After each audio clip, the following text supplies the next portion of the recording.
ہے قول مصطفی۔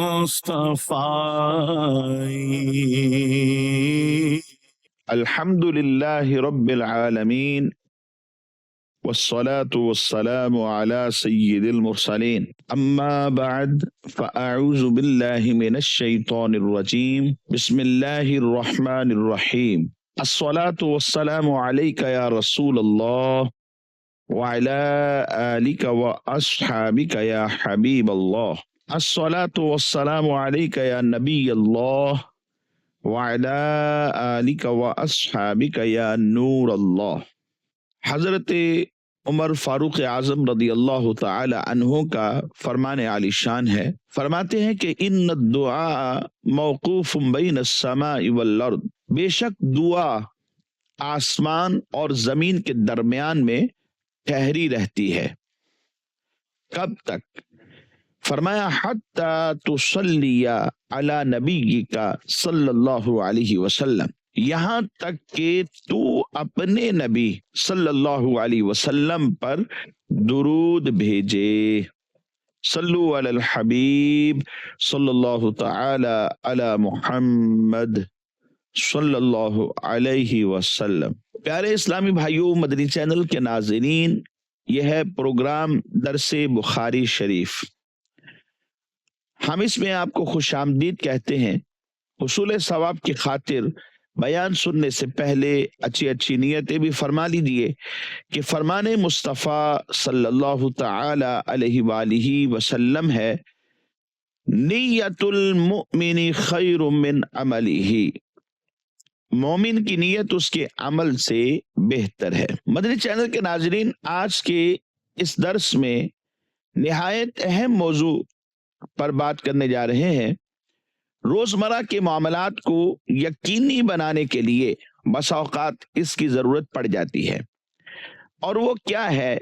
وہ یہ ہے کہ ایک دوسرے سے قرض لینا، یعنی قرض کا جو ہم بعض اوقات لین دین کرتے ہیں، ضرورت پڑ جانے پر اپنے بھائی سے، دوست سے، کسی مسلمان بھائی سے، کسی رشتہ دار سے کچھ پیسے ادھار لے لیتے ہیں۔ اس حوالے سے امام بخاری رحمۃ اللہ تعالی علیہ نے اپنی کتاب الجامع الصحیح للبخاری میں ایک عنوان قائم کیا، فرمایا کتاب فی الاستقراض واداء الدیون والحجر والتفلیس۔ اس عنوان کو اگر ہم دیکھتے ہیں تو 4 چیزوں کا امام بخاری رحمۃ اللہ تعالی علیہ نے اس میں ذکر فرمایا، اور پھر اس کے تحت جو عنوانات قائم کیے ان میں بھی ان 4 ہی چیزوں کا تذکرہ فرمایا۔ جو سب سے پہلے آپ نے گفتگو فرمائی تو فرمایا قرض کا طلب کرنا، قرض لینا، کسی سے قرض مانگنا، اور دوسرا ہے ادائے دیون۔ ادائے دیون کا مطلب یہ ہے کہ قرض ادا کر دینا، قرض لیا تھا کسی وقت میں اور اب ادا کرنا۔ اور ایک اس میں لفظ ہے حجر۔ حجر کا معنی یہ ہوتا ہے کہ کسی شخص کو اس کی کم عقلی کی وجہ سے یا اس کی نا تجربہ کاری کی وجہ سے تصرفات سے روک دیا جانا۔ جیسے بہت چھوٹے چھوٹے بچے ہوتے ہیں، ایک بچہ 5000 کا نوٹ لے کر کسی دکان پر چلا جائے اور مقصد ٹافی خریدنا ہو تو ماں باپ نے نہیں بھیجا ہوگا، تو یہ اس کے تصرف سے گویا روک دیا گیا، اور دکاندار کو شریعت نے یہ کہا کہ اس کو کچھ نہ دینا، بلکہ کسی بھی طرح سے اس کے والدین کو انفارم کیا جائے، اس کے جو اپنے لوگ ہیں، جس گھر میں یہ رہتا ہے، جو اس کے سرپرست ہیں، ان کے نالج میں یہ بات لائی جائے کہ اتنا بڑا نوٹ لے کر 50 پیسے کی یا 1 روپے 10 روپے کی یہ ٹافی لینے کے لیے آیا ہے، تاکہ یہاں پر مال کا جو ضیاع ہونے والا تھا اس ضیاع سے اہل خانہ محفوظ ہو جائے۔ تو یہ تصرفات سے روک دیا جاتا ہے، اس کو حجر کہا جاتا ہے۔ اور ایک لفظ ہے تفلیس۔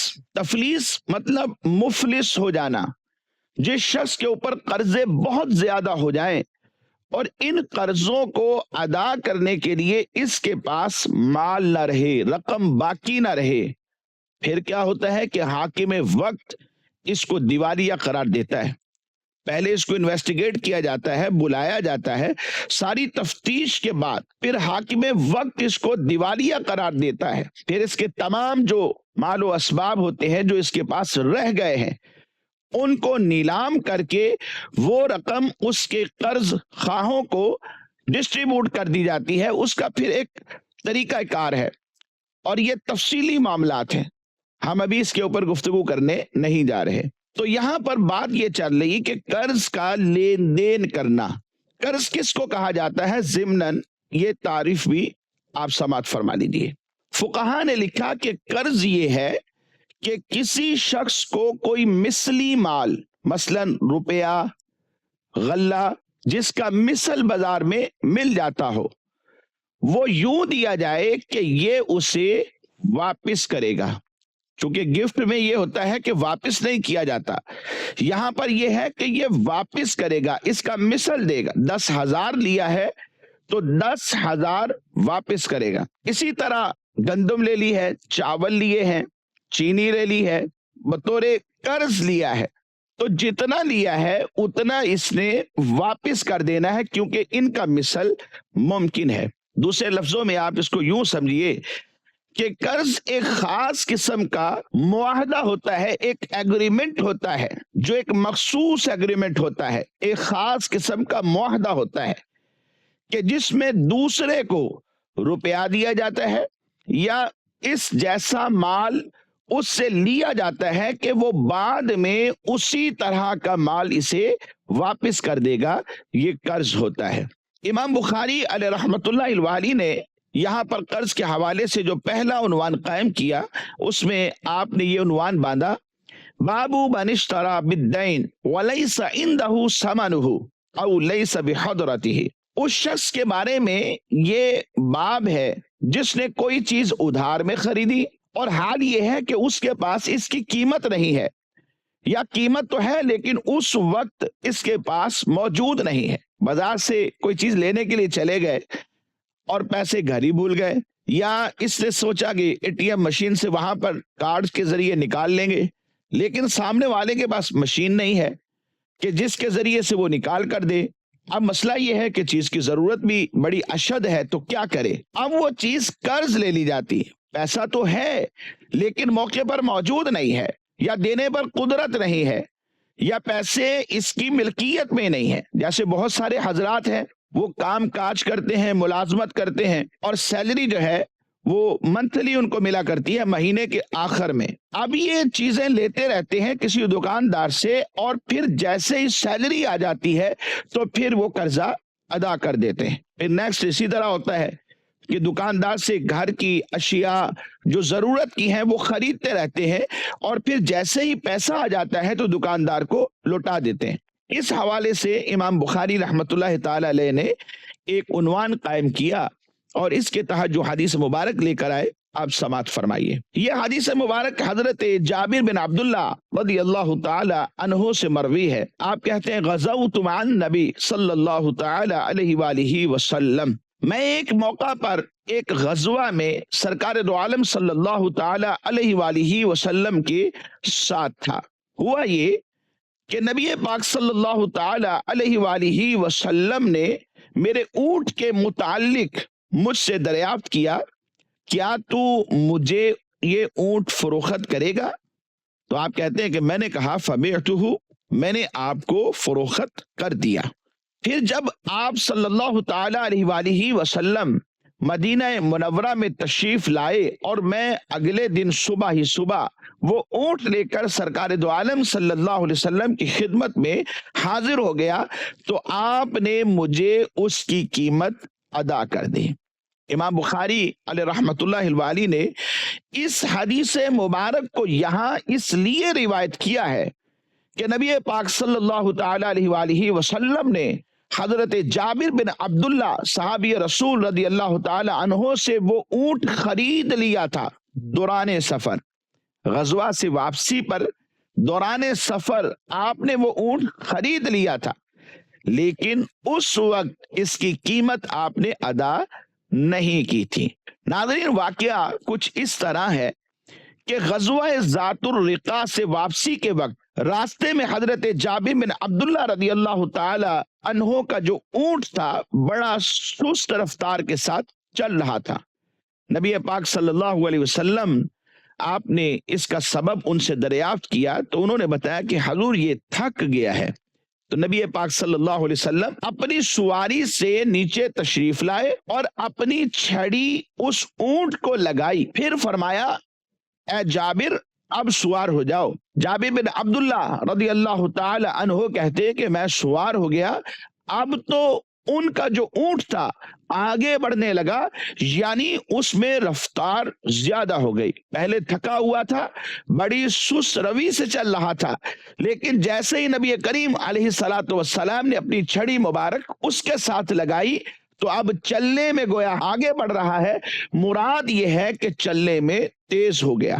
جابر بن عبداللہ رضی اللہ تعالیٰ عنہ سے روکتے تھے، نبی پاک صلی اللہ علیہ وسلم ساتھ ساتھ تھے، آپ بھی اپنے اونٹ پر سوار تھے، تو ان کے جو گھریلو حالات ہیں آپ نبی پاک صلی اللہ علیہ وسلم ان سے وہ دریافت فرمانے لگے۔ تو جابر رضی اللہ تعالیٰ نے بتایا کہ میں نے ایک بیوہ عورت سے شادی کی ہے۔ تو نبی پاک صلی اللہ علیہ وسلم نے فرمایا افلا جاریتن تلاعبها وتلاعبک، فرمایا کہ تو نے ایک نو عمر لڑکی سے شادی کیوں نہ کی کہ تم دونوں ایک دوسرے کے ساتھ خوب دل لگی کرتے اور تمہارے دل مل جاتے۔ انہوں نے عرض کی کہ حضور بات دراصل یہ ہے کہ میری کئی بہنیں ہیں اور میں نے یہ مناسب سمجھا کہ کسی تجربہ کار عورت سے شادی کروں جو ان کو سنبھال سکے اور پھر ان کی جو دیگر معاملات ہے ان کی نگہداشت بھی کر سکے۔ اصل میں جابر بن عبداللہ رضی اللہ تعالیٰ عنہ کے جو والد محترم حضرت عبداللہ رضی اللہ تعالیٰ عنہ تھے، آپ غزوہ احد میں شہید ہو گئے تھے، اور روایتوں میں آتا ہے کہ سب سے پہلے شہید اس روز یہی تھے، اور آپ نے پیچھے بعضوں نے لکھا 9، بعضوں نے لکھا کہ 10 آپ نے بیٹیاں چھوڑی۔ اس کے علاوہ بھی روایات موجود ہیں، یعنی جابر بن عبداللہ کی جو بہنیں تھی 9 تھی یا 10 تھی یا جتنی بھی تھی، لیکن تعداد میں زیادہ تھی، اور جابر بن عبداللہ کے سر کے اوپر یہ گویا کہ والد محترم کی طرف سے ان کی سرپرستی تھی کہ اپنی بہنوں کی سرپرستی کرنی ہے، ان کی نگہداشت کرنی ہے اور ان کی تربیت بھی ساتھ ساتھ کرنی ہے۔ تو انہوں نے خیال یہ کیا کہ ایسی خاتون کو لے آؤں کہ جو ان کی سہیلی نہ بنے بلکہ ایک ماں کے درجے میں رہ کر اس کے مطابق ان کی تربیت کرے اور ان کی نگہداشت کرے۔ آپ صلی اللہ علیہ وسلم نے ان کی اس رائے کی تعریف فرمائی اور فرمایا کہ جب مدینہ منورہ پہنچو تو سمجھداری سے کام لینا۔ پھر آپ صلی اللہ علیہ وسلم نے فرمایا کہ اپنا یہ اونٹ بیچو گے؟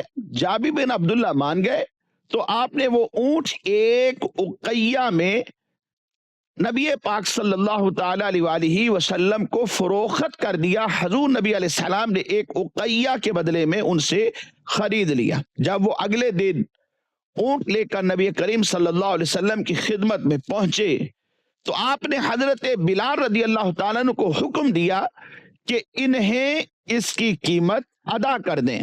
حضرت بلال رضی اللہ تعالی عنہ نے ان کی قیمت جتنی بنتی تھی وہ ان کو ادا کر دی، بلکہ نبی علیہ السلام کے کہنے پر کچھ اضافی بھی عطا کر دیا۔ جابر جب جانے لگے تو رسول اللہ صلی اللہ تعالی علیہ وآلہ وسلم نے انہیں واپس بلایا اور بلا کر اونٹ ان کو واپس کر دیا۔ قیمت بھی چلی گئی اور ساتھ میں اونٹ بھی واپس ہو گیا۔ گویا کہ جابر بن عبداللہ اونٹ کے دوبارہ مالک بن گئے، اور اس کے علاوہ جو اونٹ کی قیمت بنتی تھی بلکہ اس سے بھی کچھ بڑھا کر نبی پاک صلی اللہ تعالی علیہ وآلہ وسلم نے انہیں عطا کر دی۔ مدنی چینل کے ناظرین، آقا دو عالم صلی اللہ علیہ وسلم اپنے صحابہ سے بے حد محبت فرمایا کرتے تھے اور ان کے حالات سے باخبر رہتے تھے۔ آپ نے سنا کہ جابر بن عبداللہ رضی اللہ تعالیٰ عنہ سے ان کے حالات کے بارے میں نبی علیہ السلام دریافت فرما رہے ہیں۔